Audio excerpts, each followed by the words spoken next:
Labas rytas.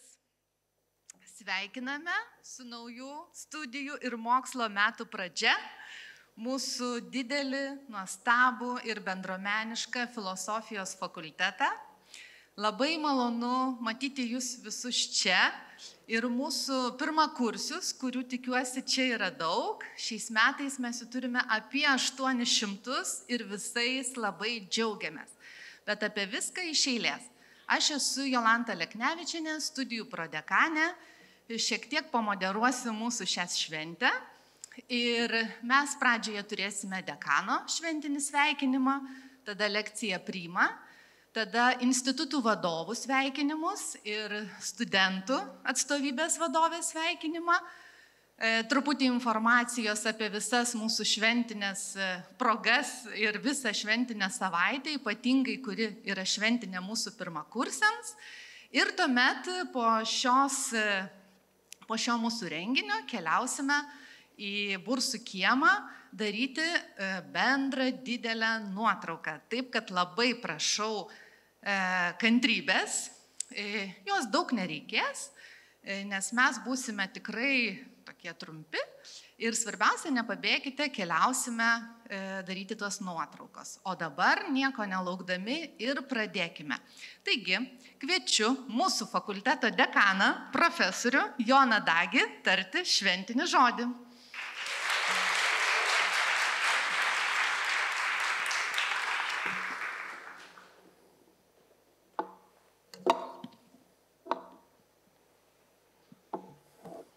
Mėly kolegos, brangus filosofijos fakulteto bendruomenės nariai ir bičiuliai, dėstytojai, administracijos darbuotojai ir darbuotojos, doktorantai, studentai ir visi mums prijaučiantis.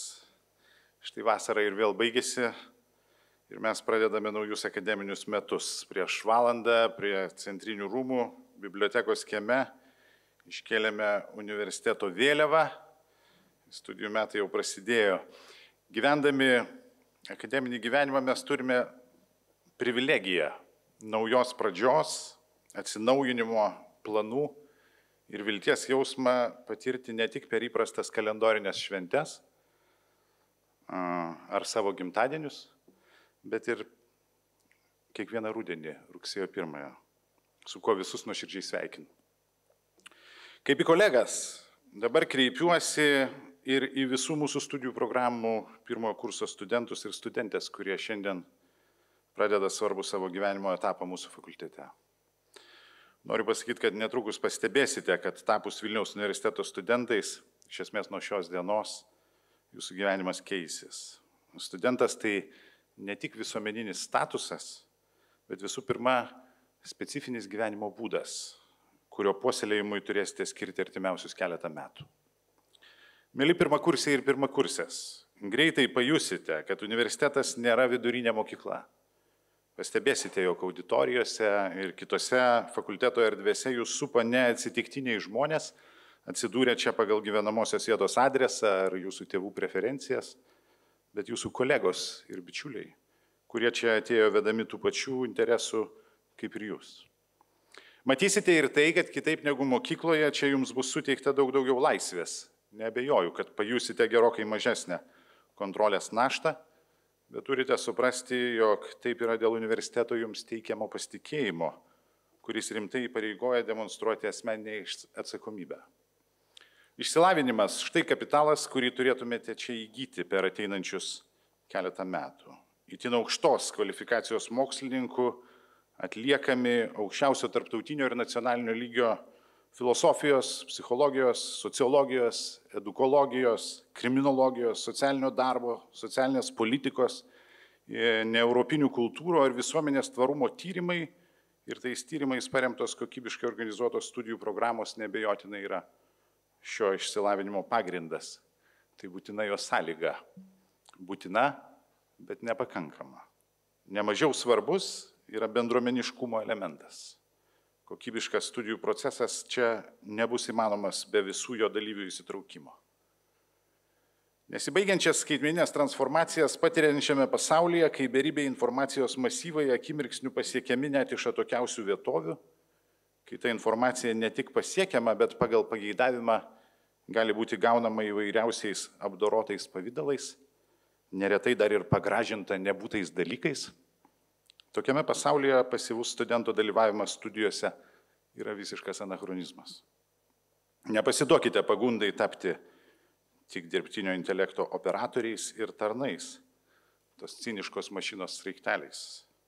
Naudokite dirbtinį intelektą kaip įrankį, bet priešinkitės traukai patys tapti jo įrankiu ar žaliava. Tai nebus labai lengva, ko gero bus vis sunkiau, bet kliaukite savo sprendimo gale ir ją stiprinkite, tobulinkite ją. Mūsų fakultete, stipriame humanitarinių ir socialinių mokslų centre, kuriamas ir skleidžiamas žinojimas sukuria tam itin tinkamą terpę. Aš sveikinu visus kolegas dėstytojus, o ypač tuos, kurie laimėjo konkursą ir šios akademinius metus pradeda naujose asistento, docento ar profesoriaus pareigose. Sveikinu kiekvieną fakulteto administracijos ir neakademinių skyrių darbuotoją, kurie ir kurios kasdieną nuo ryto iki vakaro kruopščiai dirba, kad mūsų mokslo ir studijų veiklos vyktų sklandžiai ir efektyviai, o kartais net ir efektingai. Turime nuolat prisiminti, filosofijos fakultetas tai nėra vien žodžiai gražiomis varinėmis raidėmis užrašyti virš vartų ant seno pastato adresu Vilniaus universiteto gatvė 9 Vilnius. Filosofijos fakultetas yra gyvenimas, kurį tame pastate, ne visada jame sutilpdama, gyvena aktyvi ir nesenstanti bendruomenė, smalsių ir veiklių žmonių bendryje puoselėjanti gilias akademinės tradicijas ir nebijanti atsinaujinti. Tuo aš giliai tikiu, bet tam, kad tai tikrai būtų tiesa, būtinai reikia, kad tuo tikėtumėte kiekviena ir kiekvienas iš jūsų. Kartu mes galime labai daug, kartu mes galime ir kalnus nuversti, jei tik matysime prasmę ir reikalą. Dirbsime išvien, pasitikėdami vieni kitais dėl bendro tikslo, kurti vertę savo, Lietuvos valstybei ir pasauliui. Let me also welcome the students of our new program in English, Sustainability and Future Societies. I'm sure that you will learn and we will be welcoming you to experience our faculty as a good place, and we might communicate more in English than this occasion allows. Dėkoju uždėmesį, dabar tęsėme fakulteto akademinę tradiciją ir naujosius mokslo metus pradedame nuo lekcijo prima, nuo pirmosios paskaitos, kurią šiemet fakulteto bendruomeniai skaitys Ugdymo mokslo instituto profesorė Irena Stonkuvienė, o jos paskaita, kurios visi nekantriai laukiame, pavadinta Istorinis žvilgsnis į pedagogo profesiją, aukso amžiaus beieškant. Prašau, Irena.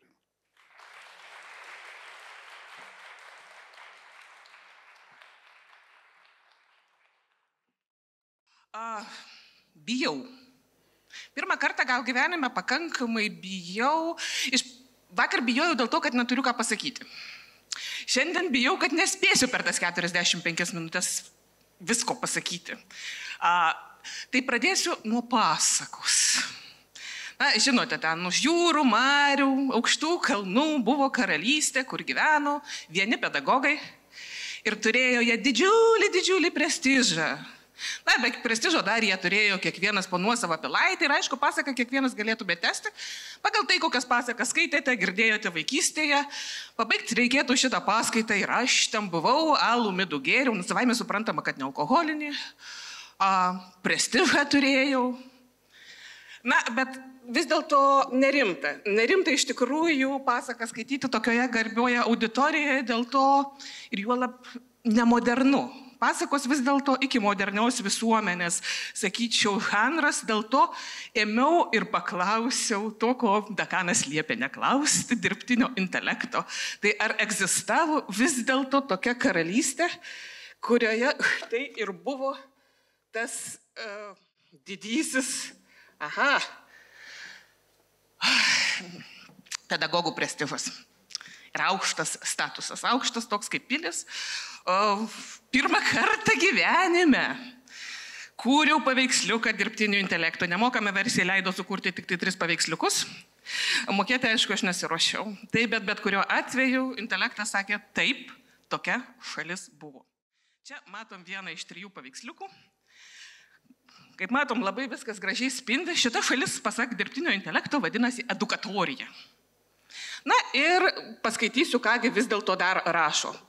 Tai magiška šalis, kurioje gyvena aukštą prestižą turintys mokytojai, vadinama edukatorija, tai vieta, kur žinios vertinamos labiau už auksą, o mokytojo profesija yra pati garbingiausia. Na ir kuo pasižymi šitą edukatoriją?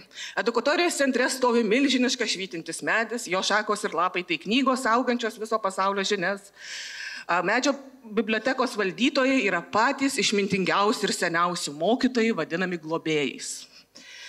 Yra ten ir šviesos upė, dar yra oratorijų sodai, vaizduotės kalnai, kurių viršūnėse skendi rūke, kuris atsispindi mokinių ir mokytojų idėjas. Kuo ryškesnis ir įdomesnis rūkas, tuo labiau klesti kūrybiškumas.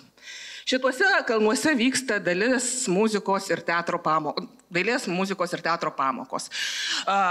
Dirbtinis intelektas aprašo ir mokytojus. Kokie tie mokytojai yra?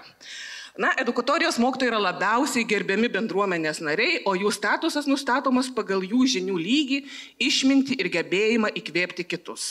Tai ten yra mentoriai, mokytojai, meistrai, specializuojantis vienoje srityje, ugdo talentingiausius mokinius, kurie vėliau patys taps mokytojas, yra švyturiai. Tai patys labiausiai patyrę mokytojai, gebantis dalinti žiniomis su tūkstančiais. Jų pamokos yra transliuojamos per šviesos spindulius, pasiekiančius netolimiausias edukatorijos kampelius. Yra pasakotojai, va tokie kaip aš, kurie pasakojo pasakas. Toliau dirbtinis intelektas aprašo visą edukatorijos švietimo sistemą. Šiaip iš principo šito jau nepasakosiu, jinai faktiškai nesiskiria nuo švietimo ministerijos valdininkų raštų. Čiagi įdomumas ir dingsta. Truputėlį bandysiu papasakoti būtent iš istorinio kampo. Iš karto atsiprašau, jeigu čia kur sėdi istoriją žinantis ir prijaučiantis. Savaime suprantama, kad per šitą laiką aš tikrai nepapasakosiu nuo senovės iki dabartinių laikų visko, vadinasi, tai bus toks brūkštelėjimas, eskizas. Na, to brūkštelėjimo tikiuosi, kad ne šakėm per vandenį, bet užkabinant vienokius ar kitokius kampus, nesvarbu, gal kada nors persijungs, čia matote Mesopotamiją. Šiaip reikėtų pradėti nuo pirmykštės bendruomenės arba nuo Adomo ir Ievos, kurioje, aišku, kiekvienas, kuris kažką mokėjo, galėjo pamokyti kitą. Tai faktiškai, jeigu puikiai skaldai akmenį, titnagą, gali pamokyti kitą. Bet jeigu kalbėti apie mokytoją ir mokyklą, tokią, kokią įsivaizduojame mes dabar, tai be abejo ne nuo titnago prasidėjo, o nuo rašto. Ir čia jau galim kalbėti maždaug 3000 prieš mūsų erą, 3000 prieš Kristų, apie Mesopotamiją, būtent kai įsikuria rašto mokyklos, vadinamosios Edubos. Na ir čia, kas yra gerai, tai kas užrašyta, tas išlieka skirtingai negu pasakojimai ir pasakos. Ir nevadant įraštyje išlikęs epizodas iš mokymo ir mokyklos gyvenimų, vieno mokinio pasakojimo. Šiaip tai fainas epizodas dar ir tuo, kad viską gali čia matyti. Gali matyti ir šeimos gyvenimą. Tėčiai pasakoja, kodėl jis pusryčius valgo mokykloje, nežinau, tikėtina dėl to, kad labai anksti prasidėdavo pamokos. Tėčiai papasakoja, kaipgi sekasi mokykloje. Santykiai su mama kaip visą laiką. Mama, kur mano raktai? Čia mama, kur mano pusryčiai. Bet labiausiai tai vis dėlto, ko gero, tai buvo štai dėl paskutinių eilučių. Aš einu į mokyklą, mokykloje prižiūrėtojas klausia, kodėl tu vėluoji? Na, pavaduotoja ugdymo reikalams. Pavaduotojas. Tiesą pasakius, čia jokios jautrios lyčiai kalbos, kiek kalbėsiu vis apie vyrus. Ir taip faktiškai iki mūsų laikų. Na ir išsigandęs ir besidaužančia širdimi einu pas mokytoją ir pagarbiai jam lenkiuosi. Tai kaip matom, jeigu skaitytumėm tik šitą paskutinę eilutę, matytumėm, tikrai, turėjo tie mokytojų statusą. Kasgi čia dabar jau tau atėjęs į paskaitą pagarbiai lenkėsi? Niekas. Jeigu važiuojant vis dėlto toliau, o toliau, kur kitas pultelis, o toliau, važiuoja. Toliau atrodytų šiaip jau, tiesą pasakiusi paveiksliuką, kaip matome, mokytojas su lasdele. Tai tas pagarbiai lenkiuosi ne tik tai dėl to, kad aukštas statusas, dėl to, kad skaudžiai kertama. Šiaip nenorėčiau pasakoti apie visą bausmių istoriją, nes tai antra paskaita, bet be abejo, faktiškai iki 21 ko gero amžiaus, arba bent jau 20 amžiaus pabaigos, statusas mokinių tarpe mokytoja užtikrindavo, na ir tam tikrą prasme ir bausmėmis, o ne tik tai savo neįkainojimų prestižu. Čia paveiksliukas, kaip matom, lazdelė yra, daugiau skirta gal rašymai, neapsigaukite. Jeigu kalbėti apie senovės Egipto civilizacijas, tai viena iš ko gero tokių išlikusių patarlių tai yra, kad berniuko ausis nugaroje. Čia kalbu ne apie mutaciją, ne apie anomaliją, bet tiesiog kuo berniuko nugara kasysi, dažniausiai su lazdele ar rimbeliu, tai tuo berniukas geriau klausys ir geriau mokysis. Ir tai tuo aukščiau bus mokytojo statusas. Šitą galima įsisaugoti, na štai vėlgi apie mokinį, kuris vėluoja į pamokas neina, greičiausiai jau tokio vyresnio amžiaus, nes jau merginom žiūrim domisi ir alum, be abejo nealkoholiniu, bet vėlgi dėl paskutinės eilutės. Dar muzika taip pat kenkia beje. Bet kas bus tam mokiniui, kuris nesimokys? Aš surišiu tau kojas, jei tu klaidžiasi gatvėmis ir būsi sumuštas rimbu iš begemoto odos. Na, ko gero, dabartiniai mokytojai taip pat labai pasigestų štai šito.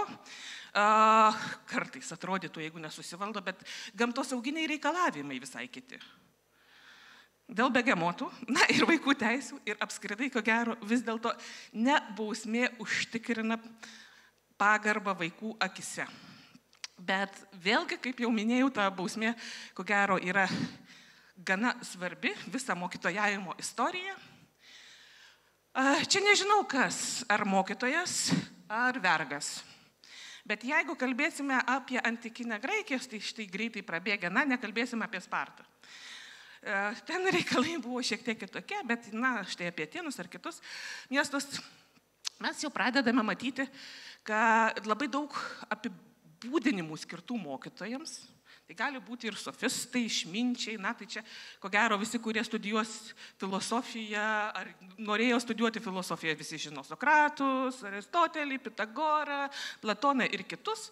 Ne, kalbėsim apie paprastus mokytojus, kurie vadinosi didoskalais. Na, didoskalus, nežinau, kaip lietuviškai būtų išverst.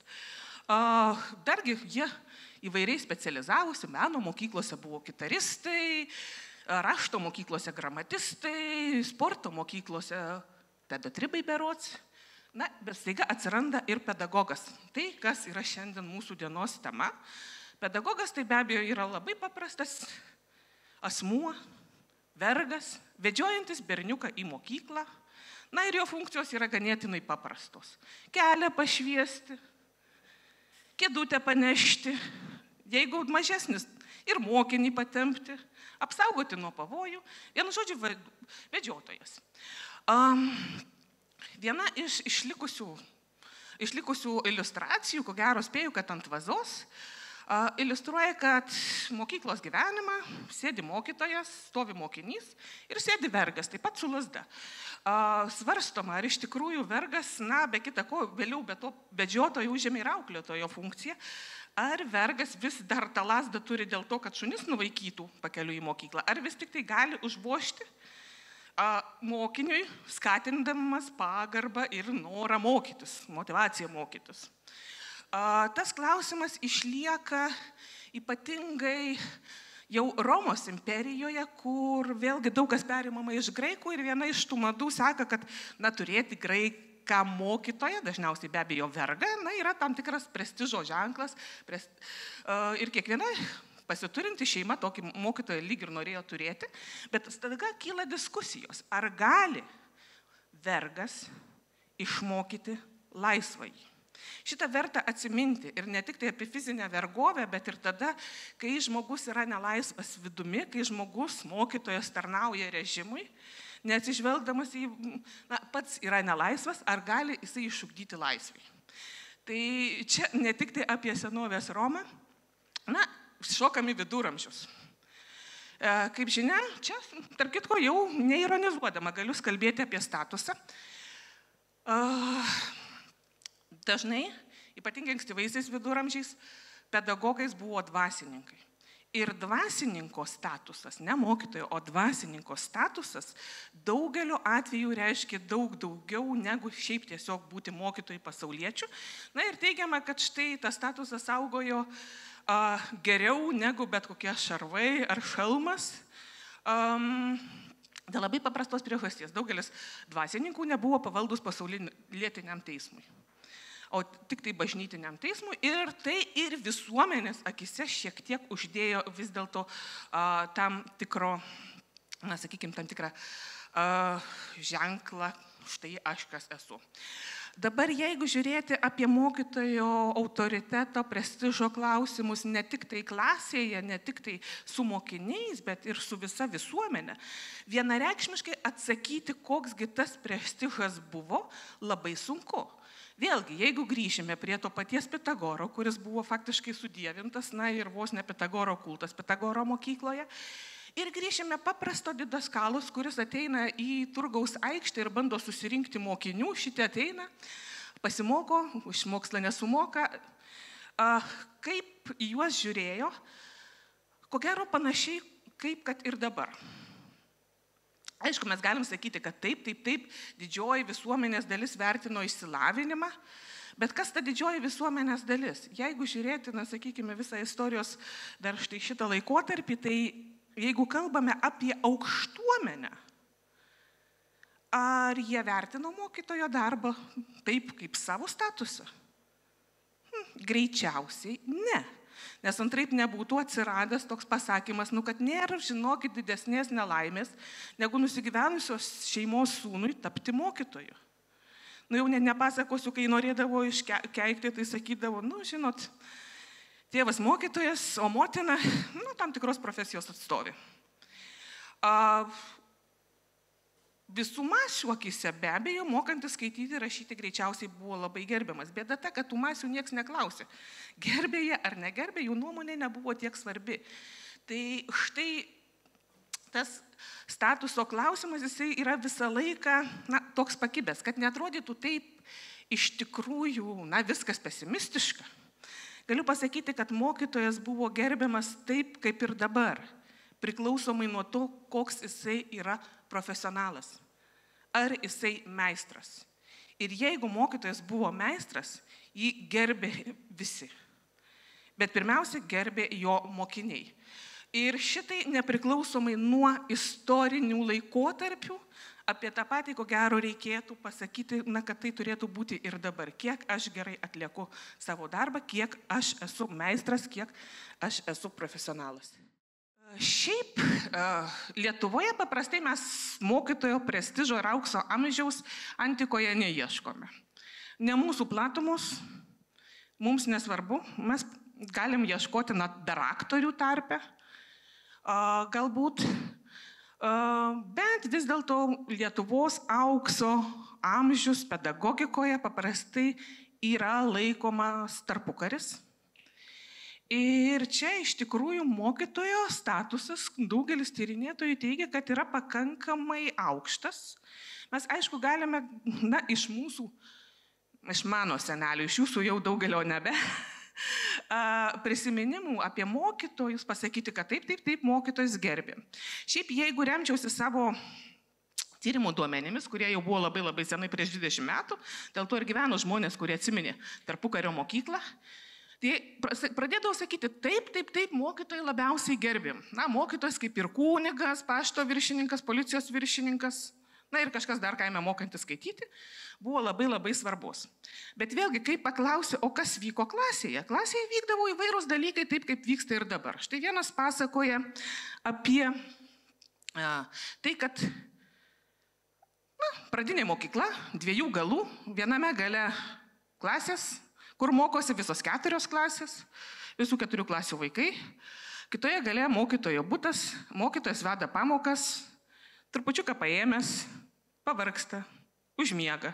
Mokiniai sėdi, laukia, neina namo, tamsta, mokiniai vis tiek sėdi. Ateina tamsta mokytojienė, pažadina mokytoją, kad išleistų vaikus namo. Ir iš šito, galim sakyti, oho, koks buvo statusas, net ne mokytojienė išleido, o būtent pats mokytojas pažadintas. Ką sakė tėvai? Nieko. Taigi mokytojas.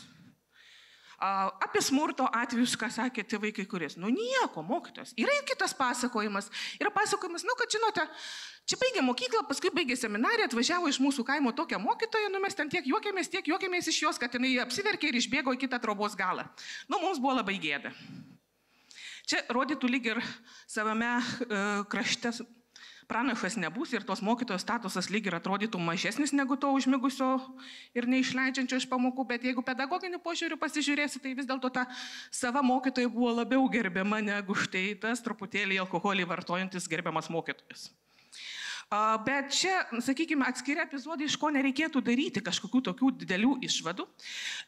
Ir plačiau apie mokytoją tarpukariu, ko gero plačiausiai yra išanalizavęs Dangiras Mačiulis. Čia matote jo straipsnio pavadinimą.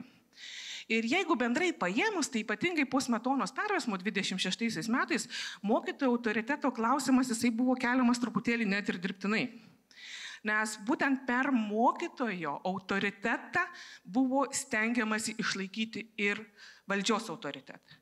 Ir čia tada iškilo klausimas, kad mokytojas tiek autoritetingas ir tiek yra svarbus, kiek vykdo valdžios nurodymus, kiek labai pageidautina, kad būtų tautininkų partijai prijaučiantis arba jos narys, ir kiek jisai yra lojalus. Be kita ko, be abejo, mes galime sakyti ir visus kitus gerus dalykus, kad štai tuo metu išugdyti mokiniai buvo patys didžiausi patriotai. Ko gero ir mokymo kokybė netgi pradinėse klasėse tikrai buvusi ganėtinai aukšta. Ir taip, čia jau be ironijos galim šnekėti, kad jeigu bendrai valstybiniu mastu paėmus, mokytojai turėjo tam tikrą statusą. Nebūtinai, tik tiesą pasakius, turėjo didelį atlyginimą. Nes statusas, prestižas ir atlyginimas ne visą laiką sueina.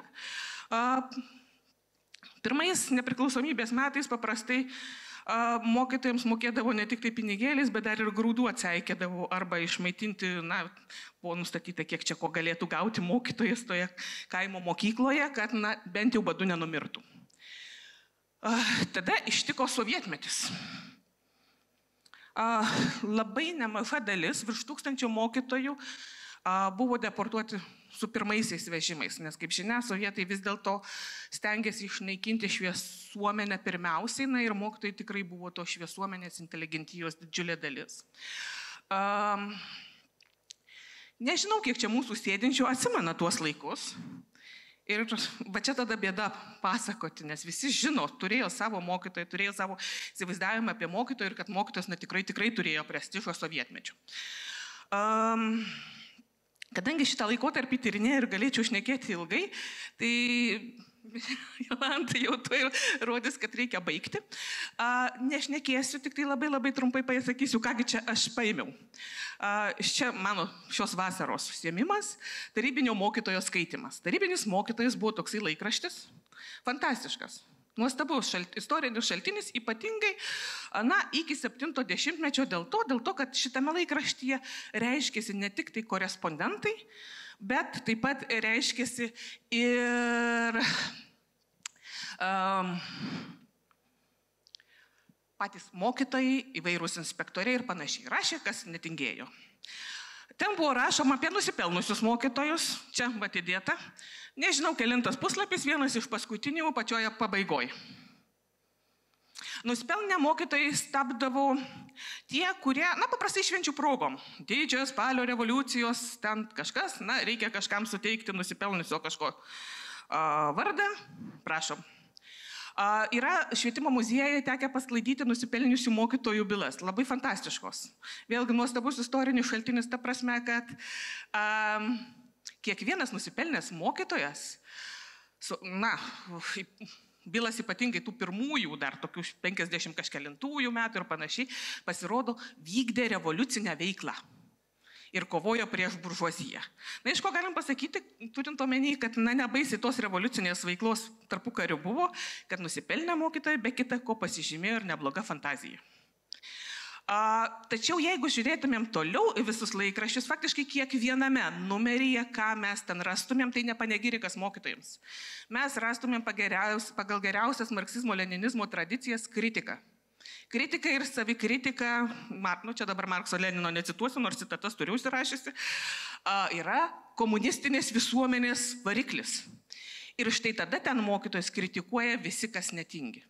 Faktiškai net sunku buvo surasti, nes iš pradžių galvojau padaryti kiekybinę analizę, sunku surasti, nes visiškai lyg ir nieko ten apie bulvių kasimą, pavyzdžiui, straipsnis ir kritika mokytojams, kurie nesuorganizavo, apie rinkimus, kritika mokytojams, kurie nepakankamai ten vedė agitacinį darbą. Na ir taip toliau. Faktiškai įdomiausia yra tas, kad jeigu mes, nusipelniusių nuotraukos yra, bet ir kritika yra su vardais, pavardėm ir vietovėm. Jokio asmens duomenų saugumo nebūta. Ir aišku, mokytojai pradėjo, jau kai kurie rašyti, žinot, ar nepersistergimas su ta kritika, ar tikrai štai, kai prašoma labai tokios įvairios mokytojo gyvenimo detalės, ar tai prideda prestižo ir autoriteto visuomenės akise. Bet kadangi laikas bėgo, aš iki esmės dar tai taip ir nepriejau, vis dėlto ko gero reikėtų kalbėti apie mokytoją ne štai tais istoriniam nuotrupom, o tada, kada kalba pasisuka apie profesiją ir profesionalumą. Čia galim, nuo maždaug 18 pabaigos, 19 ir be abejo 20 amžius, masinis švietimas, kur neužtenka vieno pramokusio skaityti, kur reikia daug mokytojų. Šito vėlgi neskaitysiu, atrodytų profesionalumas suteikia ir statusą, ir privilegijas, tačiau štai su tuo daug. Čia remiuosi dviem mokslininkais, Popkevič ir Labari, kuris svarstydamas statuso klausimą sako, kad reikėtų atsiminti kelis dalykus. Rinkos spaudimas.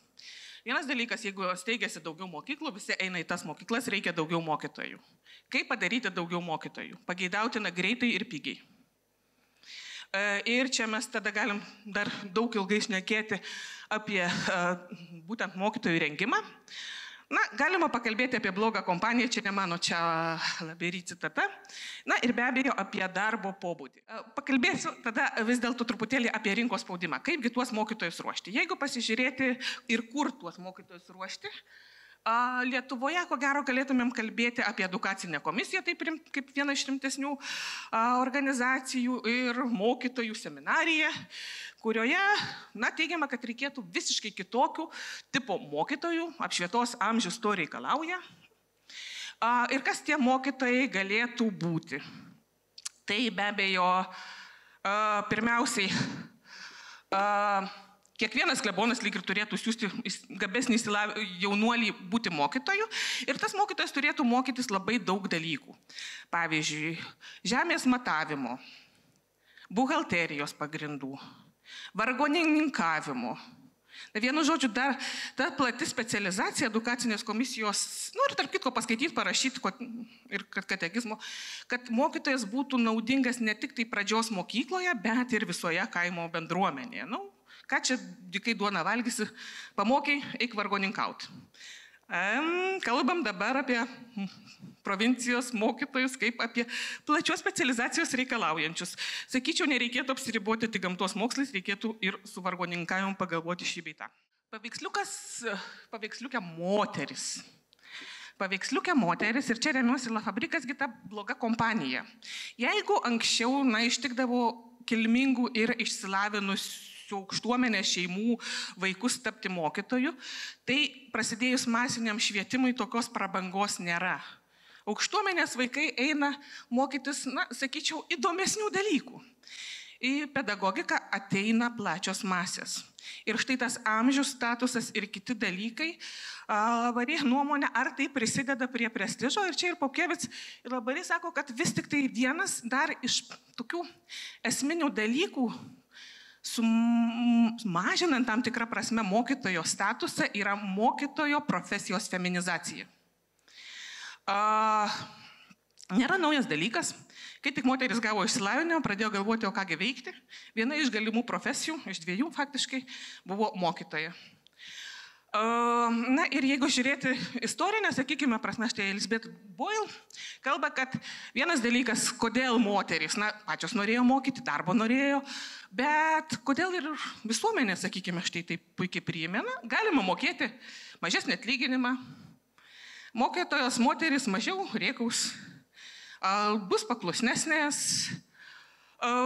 Be kita ko, joms iš prigimties yra įgimta mokyti, globoti ir rūpintis. Dabar truputėlį skaičių, jeigu dar minutę turiu. Šiuo metu Lietuvos mokyklose, bendrojo ugdymo mokyklose, 88% sudaro moteris. Bet jeigu eitumėme toliau, štai šeštadienį buvo diskusija, kur dingo vyrai švietime, tai noriu pasakyti, kad švietime vyrai niekur dingo, į universitetus atėjo. Profesorių vyrų vis dar daugiau negu moterų. Tai maždaug profesoriams vis tik tai atsiranda didesnis poreikis rūpintis ir šviesti. Su amžiu gerėja. Ir be abejo atlyginimo klausimas. Moterims, mokytojams neva stereotipiškai galima mokėti mažesnį atlyginimą, kas ko gero dabar jau vis dėlto negaliotų. Kadangi pultelį pamečiau, tai neparodysiu nuostabaus paveiksliuko, bet gal promėkšmėkščiais matėm. Antras dirbtinio intelekto sukurtas paveiksliukas, kai dirbtinis intelektas kūrė apie mokytojus, tuos nuostabiuosius globėjus, švietėjus, švyturius, visi jie buvo vyrai. Na ir paskutinis, darbo pobūdis. Darbo pobūdis yra tai, kad vienas dalykas mokytojų būti be galo sunku. Be galo sunku dėl to, kad visiškai neaišku, jeigu lyginant, sakykime, su maždaug to paties valstybės tarnautojo, kažkokio kito ar gydytojo statusu, tai žinot, labai rašo, kad anesteziologas yra svarbu ir chirurgas, pavyzdžiui, jis operuoja tylų klientą. Ir klientas neaiškina, kaip operuoti.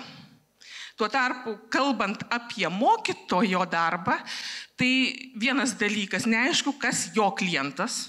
Jeigu kalbėsim apie švietimą kaip apie paslaugą ir lyg ir mokinys, žinot, kokia čia paslauga, jeigu privaloma, iki 16 metų atitempė ir nebūtinai aš noriu mokytis.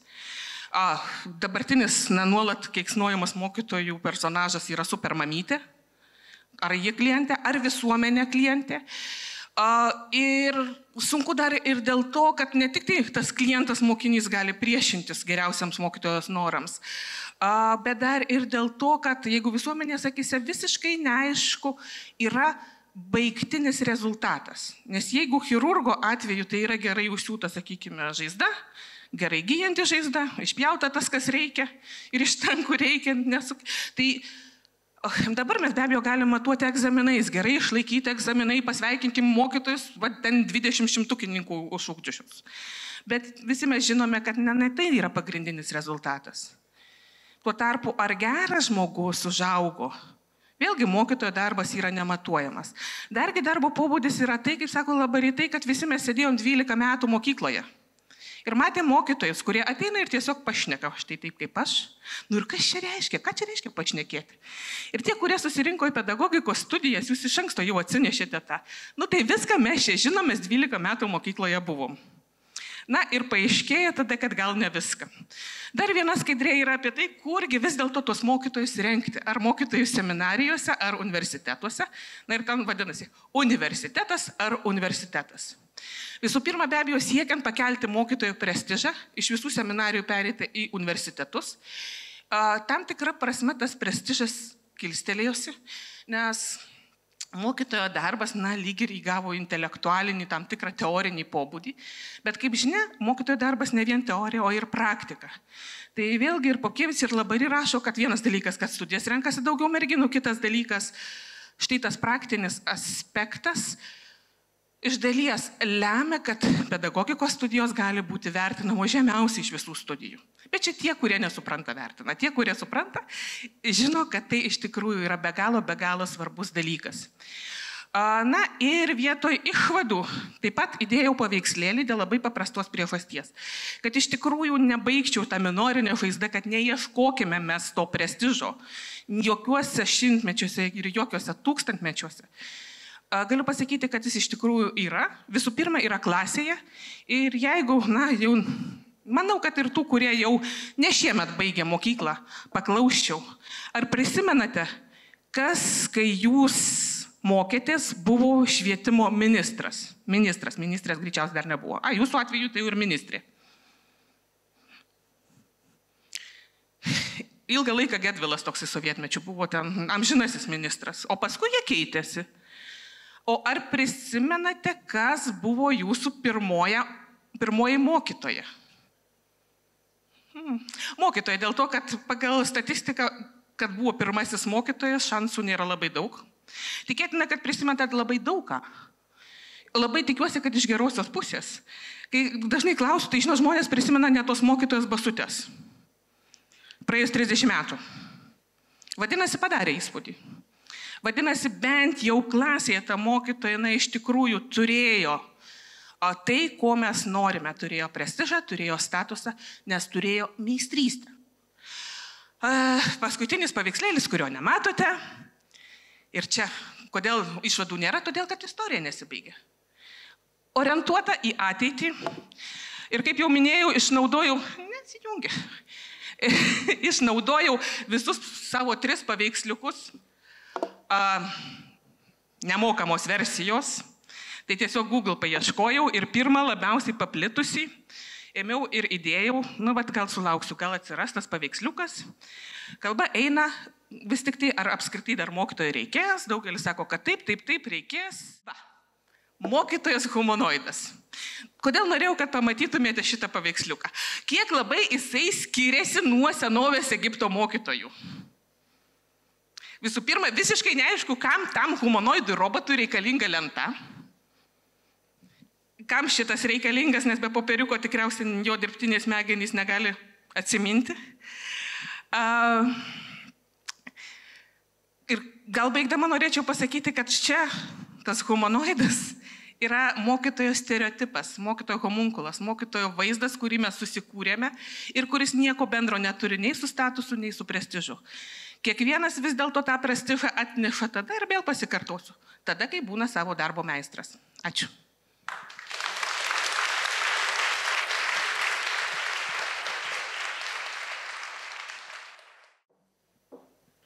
Taip. Ačiū, Irena. Išklausėme paskaitą, tęskime mūsų šventę ir truputį skaičių. Taigi, visus pirmakursius dar kartą sveikiname ir norime trumpai pasakyti, kur jūs patekote. Tai patekote į didžiulę filosofijos fakulteto bendruomenę, kurią jungia apie 3000 žmonių, iš kurių apie 2,5 yra studentų ir arti 500 turbūt yra dėstytojų. Tai tikrai didelė bendruomenė. Mes fakultete turime 24 studijų programas, iš jų 10 yra pirmoje pakopoje, tai yra bakalauro studijų programų.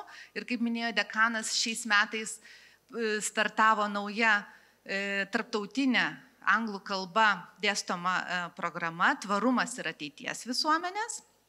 Tai yra 10 mūsų programa, taip pat 12 magistrantūros studijų programų ir 2 pedagoginės profesinės studijos, tiksliau gal viena, tik tai turinti 2 tokias kaip ir šakas šiuo metu. Tai iš viso 24. Tai tikrai didelė graži puokštė. Ir dabar, tęsiant mūsų renginį, noriu pakviesti institutų direktorius. Tai administraciniai padaliniai, pas mus yra tikrai nemažai administracinių padalinių. Ir didžiausiai yra institutai. Tai, kad mūsų kalbų nebūtų tikrai labai daug, tai susijungėme į tuos institutus ir prašysime kiekvieno instituto direktorių tarti sveikinimo žodžius. Turbūt ir instituto žmonėms be abejo, darbuotojams, ir pirmakursiams, ir visiems studentams, kurių programos yra tame institute, kurių dėstytojai dėsto šiose programuose. Tai pirmąjį noriu pakviesti Azijos ir transkultūrinių studijų instituto direktorių, docentą Deimantą Valančiūną, tarti sveikinimo žodžius. Ačiū labai, sveiki. Pirmiausia, tai turbūt, aišku, vis tiek norėčiau pasveikinti visą filosofijos fakulteto bendruomenę gausą, tai ir kolegas, ir administraciją, ir vyresnių kursų studentus su naujų mokslo metų pradžia. Bet aišku, šitie ypatingi sveikinimai turbūt keliauja visų pirma mūsų mėlyms pirmakursams. Tai visų gausių, kaip prodekanė minėjo, studijų programų pirmakursams sveikinu įstojus į šitą tikrai labai įvairiapusišką, tarpdisciplinišką ir tikrai įdomų fakultetą. O aš norėčiau, aišku, kaip Azijos ir transkultūrinių studijų instituto vadovas, galbūt keletą žodžių tarti Azijos studijų programos pirmakursams. Sveikinu įstojus į Azijos studijas, sveikinu pradėjus šitą naują gyvenimo etapą, atvertus naują gyvenimo knygos lapą. Čia mes galime daug visokių tokių vaizdingų posakių sugalvoti, bet kai mes kalbame apie Aziją, aš manau, kad geriausias toksai vaizdinys yra vis dėlto kelionė. Tai vad sveikinu jūs pradėjus šitą kelionę į Azijos regioną. Kelionė visą laiką irgi turbūt susijus yra su įvairiausiais atradimais ir aš manau, kad daugelis iš jūsų tik dabar pradedate atrasti šitas Azijos šalis, Azijos regionus ir šita 4 metų jūsų kelionė ir bus tokia intelektinė pažinimo kelionė į regioną, kurį jūs studijuosite, šio regiono istoriją, kultūras, kalbas, žmonės, visuomenės, bet tuo pačiu jūsų lauks be abejo ir fizinė kelionė į šitą regioną, tai jūsų dalinės studijos, kur vėlgi įgausite daug įvairių naujų patirčių ir naujų perspektyvų ir keisitės patys ir keisite savo mąstymą. Tai mano toksai turbūt ir bus palinkėjimas, kad tikrai linkiu kuo daugiau naujų žinių, naujų patirčių, naujų potyrių ir naujų atradimų. Tai sveikinu dar kartą įstojus. Ačiū Deimantai. Čia šventė, jokia abėcėlės tvarka mums negalioja, tai rodome tolesnę mūsų įvairovę fakulteto ir kviečiu sociologijos ir socialinio darbo direktorę, docentę Aušrą Pocienę.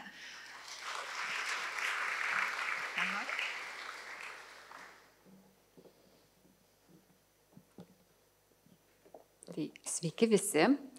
Tai tikrai labai nuoširdžiai sveikinu mūsų fakulteto bendruomenę, studentus, kolegas. Ir aišku, labai noriu atskirai kreiptis į sociologijos ir socialinio darbo instituto žmonės. Ir pirmiausiai naujai įstojusius studentus. Tai kai baigėte mokyklą, aš neabejoju, visi jums linkėjo sėkmės. Tai žinokite, ši sėkmė jums nusišypsojo.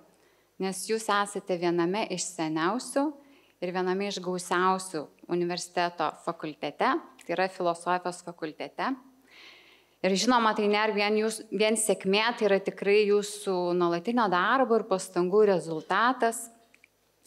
Ir kaip buvo minėta, šiandien mes gyvename aukštų technologijų, dirbtinio intelekto amžiuje ir amžiuje, kai vyksta tokie reikšmingi geopolitiniai pokyčiai. Ir turbūt labai svarbu šitam amžiuje nepamesti esmės, tai reiškia nepamiršti žmogaus. O apie žmogų mes kalbame sociologijos ir socialinio darbo institute ir vykdomose programuose, tai yra sociologijos, socialinio darbo, socialinės politikos ir kriminologijos, magistro programos ir žinoma bakalauro. Ir kaip jau buvo minėta, šiemet mes turim tikrai pirmą kartą startuojančią naują tarptautinę studijų programą, tai tvarumas ir ateities visuomenės. So students who are from sustainability and future societies, you are welcome. We are very happy you joined our community. Ir asmeniškai aš labai džiaugiuosi už studentus, nes jūs tikrai, jeigu pasinaudosite, tai turėsit galimybę bendrauti su šviesiais žmonėms, studentais, dėstytojais ir ne tik iš mūsų instituto, bet taip pat ir iš filosofijos instituto, psichologijos, edukologijos ir taip pat Azijos ir transkultūrinių studijų. Ir pabaigai, 2025 metai paskelbti Motiejaus Kazimiero Sarbievijaus metais, kuris yra universiteto absolventas, taip pat buvo profesorius, turbūt per jo vardo kiemelį nekartą praeisite. Ir taip pat 25-ieji yra Miklaus Konstantino Čiurlionio metai. Jisai nebuvo universiteto absolventas, bet šitas žymus kūrėjas jau savo laiku buvo laikomas 21 amžiaus kūrėjų, pralenkusių savo amžių. Ir yra viena frazė, labai trumpa, kuri labai gerai jį apibūdina ir aš manau labai tinka mums visiems. Tai yra žvalgykis nuo aukštų bokštų, tai kelią pajusi. Taigi linkiu mums visiems kopti aukštyn, matyti plačius horizontus ir lai visi keliai mums atsiveria. Ačiū. Ačiū. Ačiū. Ir užduotis pirmakursiams rasti Sarbievijaus kiemelį. O ką daryti, kaip jaustis, jeigu nepavyks, tuo pačiu pasakyti, kviečiu mūsų skaitlingo ir skaitlingų labai programų instituto direktorę, tai yra psichologijos instituto direktorė, profesorė Roma Jusienė. Prašau. Kaip norit. Dėkui. Sveiki visi, mėly kolegos. Šitas žodis jau turbūt skambėjo ne kartą šiandien iš kiekvieno mūsų lūpų, bet iš tiesų norisi labai kreiptis šituo, būtent kolegos žodžiu, nes į jį labai daug sudedam, o svarbiausia ir pirmiausia, tai kad mes čia visi susirinkę dalintis, bendradarbiauti ir dalintis, iš tikrųjų mokytis vieni iš kitų, augti kartu, nes studijos yra labai, bent jau man tai labai apie mažiausia 2 dalykus, tai yra apie asmenybę ir apie santykius. Tai iš tiesų mes čia ir augam visi ir nenustojam augti kaip asmenybės ir nenustojam tikriausiai ir tas augimas, aišku, neįmanomas be santykio. Tai dalinkimės, mokykimės vieni iš kitų. Aš pati šiandien iš gerbiamos Irenos tiek išgirdau irgi ir naujų ir įdomių dalykų. Ir čia gal norisi, mes psichologai mėgstam irgi normalizuoti. Normalizuoti vieną dalyką, kurį patirsit labai jau anksti, turbūt ir 1 semestro metu. Tai yra, kad kažkaip tai atrodo ateinam į tą universitetą daug žinodami, ateinam iš tiesų ir jūs ateinate geriausi iš geriausių. Ir kažkaip tai pasimetam, nes pasirodo ir to nežinom, ir ano nežinom, ir to, ar ne, bet tai yra labai normalu. Ir iš tiesų, ir kuo daugiau mes mokomės, kuo daugiau sužinome, tai ir žino turbūt sena tiesa, tai tuo daugiau ir nežinome. Ar ne, plečiasi mūsų žinojimo ribos, bet ir sąlytis su nežinomybė didėja. Tai neišsigaskim tikrai šito, o tai yra labai normalu ir kaip tik sakyčiau, kad kai jau manysim, kad žinom viską ir nieko mums daugiau nereikia, tai tada reikėtų to ko gero susirūpinti. Tai dar kartą labai sveikinu visus jūs, mėly kolegos, mėly studentai, mėly dėstytojai, kaip ir gerbiama Jolanta jau minėjo, iš tikrųjų vieno skaitlingiausio institutų, psichologijos institutų kolegas noriu pasveikinti, labai noriu pasveikinti irgi visą administraciją ir kitų institutų irgi kolegas, bet ir nepamiršti, kad iš tikrųjų institute yra daugybė kitų skyrių, labai pasiruošusių irgi padėti, kad tos studijos irgi arba bendrai turbūt visas mūsų buvimas universitete, vėlgi kaip ir dekanas minėjo, tai yra gyvenimas, nėra tik tai šiaip, kad ateinam studijuoti, iš tikrųjų, kad tas gyvenimas vyktų ir sklandžiai, ir įdomiai. Ir nepamirškim, yra ne tik tai paskaitos, yra kiti susitikimai, yra konferencijos puikios, yra projektai, tyrimai. Tai labai kviečiame visur jūs irgi įsijungti, bendrauti, bendradarbiauti, dalintis, kaip sakiau, ir semtis kuo daugiau. Kiek tik tai viskas priklauso nuo jūsų, viskas yra jūsų irgi rankose. Dėkui labai, dar kartą sveikinu visus.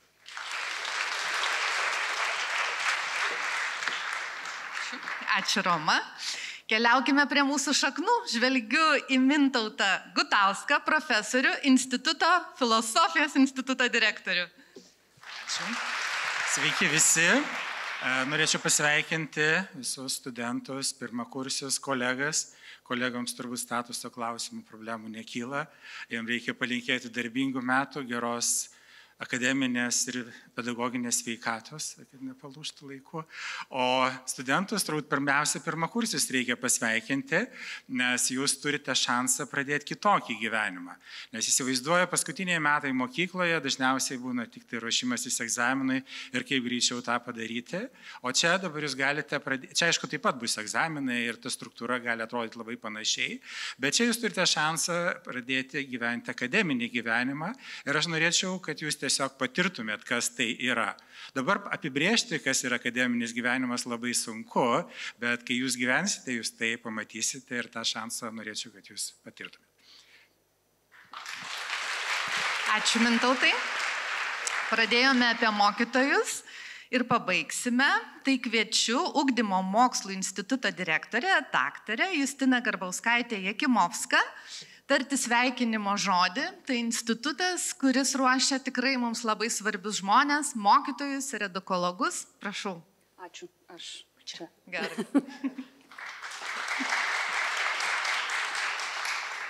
Tai sveikinu visus ir visas. Rugsėjis dažnai pristatomas kaip pradžia, bet mokymasis niekada nesibaigia, tad rugsėjį mes neatsidurėme švariam lape.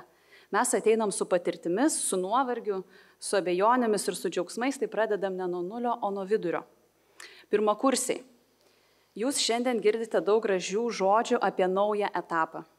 Iš dalies tikrai naujas. Nauji žmonės, nauji pastatai, nauji tempai, nauji klausimai, daug neapibrėžtumo, kažkiek baimių, kažkiek naujų drugelių pilve. Kita vertus, tęsite savo mokymosi kelionę, kuri gali atrodyti kaip klajojimas. Šiame klajojime svarbu, kad atskirtumėte universitetą nuo verslo įmonės. Jūs neatėjote į universitetą kaip klientai, neatėjote įsigyti išsilavinimo. Universitetas yra bendruomenė, kaip jau šiandien buvo daug kartų paminėta, kuri yra gyva ir kasdien kuriama visų. Ir jūs kiekvieną dieną su kiekvienu pokalbiu, kiekvienu skaitiniu ir kiekvienu susidūrimu šią bendruomenę taip pat kursite. Tie, kurie pasirinkote pedagogikos studijas, jūs pasirinkote nesaugią, o rizikingą sritį. Mokykla nėra sterili ir pedagogikos studijose dažnai rasite daugiau klausimų nei absoliučiai teisingų atsakymų. Švietimas yra itin gyvas politinis, kultūrinis ir socialinis laukas, kurį pažinti per studijų metus jūs tik pradėsit. Ugdymo filosofas John Dewey rašė, kad švietimas nėra pasirengimas gyvenimui, jis yra pats gyvenimas. Todėl jūsų darbas bus nedėstyti dalyką, o gyventi ugdymą. Kartais ginti jį nuo sistemos, kuri bando jį nereikalingai suvaldyti. Kitais kartais gerinti sistemą, kad bandymai suvaldyti ugdymą būtų nuoseklesni ir prasmingesni. Dėstytojai. Kasmet sugrįžtam į tą patį ritualą. Tvarkaraščio auditorijos dalyko prašai pasirenkamieji, ar padarysit paskaitos įrašą ir taip toliau. Siūlau šiemet grįžti į mokymąsi. Ne tik apšviesti studentus savo žinojimais, bet ir mokytis kartu su studentais. Kurti sąlygas tam žinojimui rastis, net jei kartais jis gimsta visiškai netikėtose vietose. Administracijai linkiu kantrybės. Jūs esate tie, kurie visus tuos daugybinius procesus bandote sustyguoti ir paversti įkandamais. O visiems mums linkiu nebijoti. Nebijoti, kad universitetas kartais bus netvarkingas, prieštaringas, gal net absurdiškas. Nes būtent taip jis yra gyvas. Ten, kur veikia žmonės, negalime tikėtis mašininio tikslumo. Ir pradėkime šios metus ne kaip ramų žygį pagal taisyklės, bet kaip tapsmą, kaip nepabaigta, nenuspėjama, bet tikra. Ačiū. Taip, ačiū Justina.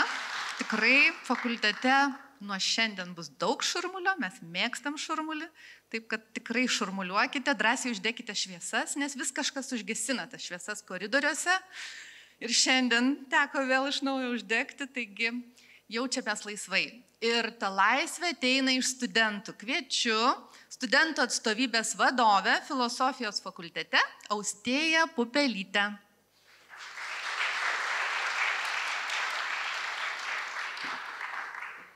Sveiki visi, mėly studentai, studentės, dėstytojai, administracija ir visa filosofijos fakulteto bendruomenė. Noriu Jūs pasveikinti su dar viena pradžia.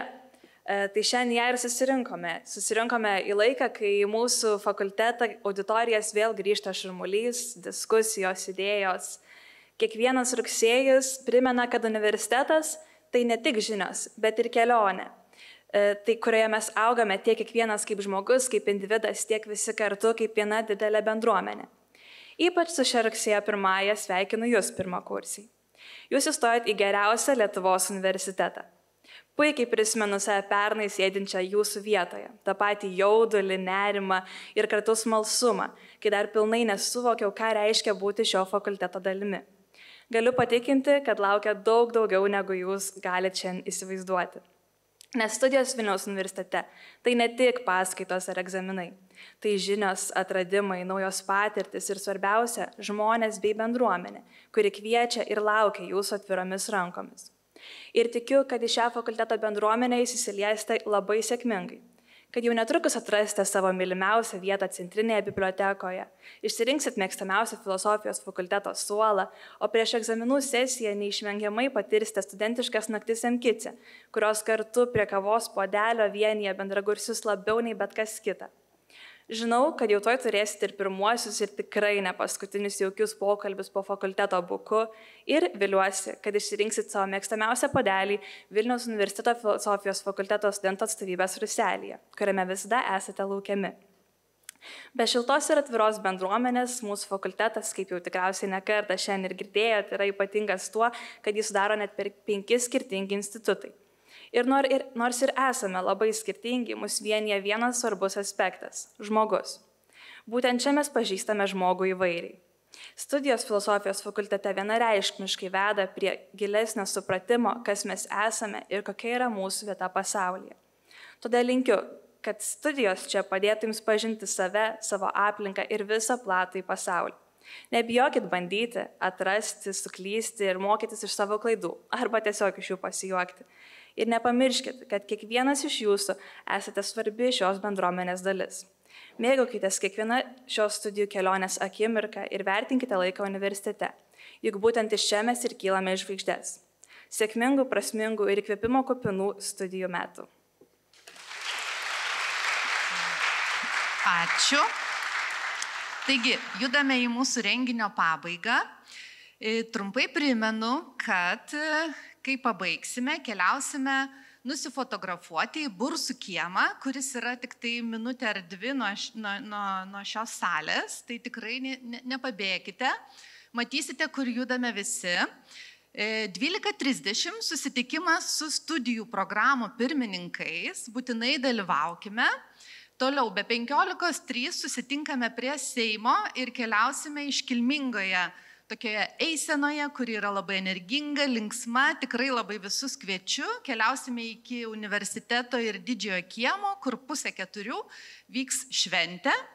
Rytoj po 9:15 mes pirmakursius su dekanu ir su psichologijos instituto dėstytoja, kuris skaitys paskaitą, kaip mokytis universitete. Lauksime pirmakursių Aula Parvoje, kuri yra čia visiškai netoli, šitame pastate, pamatysite nuorodas. Tuo metu po jos susitiksite su studentų atstovybė, o rytoj po pietų keliausite į labai įdomias išvykas ir susipažinsite su savo programų, savo specialybės praktikais. Keliausite pas mūsų alumnus, pas socialinius partnerius. Per dar kitas ateinančias 2 dienas, 3 ir 4, turėsite renginius su sveikatos ir sporto centru, kultūros centru, biblioteka. Būtinai lankykite juos, naudokitės progą, nes mes pirmakursiams atlaisvinome visą savaitę tam, kad jūs tikrai susipažintumėte su universitetu. Ir 5 vyks integracijos festivalis Edastra, čia didžiajam kieme. Taigi tikrai kupina įspūdžių savaitę. Labai kviečiu jūs, jeigu neramu, jeigu nežinote kur, drąsiai kreipkitės į savo kuratorius ir viską sužinosite. Taip, o dabar baigiame mūsų šventę. Visiems mėliem dėstytojams, kolegoms, bendruomenės kolegoms, studentams, ypatingai pirmakursiams, linkiu laimingų, gerų, taikos metų. Atskirai studentams dar noriu palinkėti siekti savo svajonių čia, filosofijos fakultete ir žinoma Vilniaus universitete. Ačiū visiems.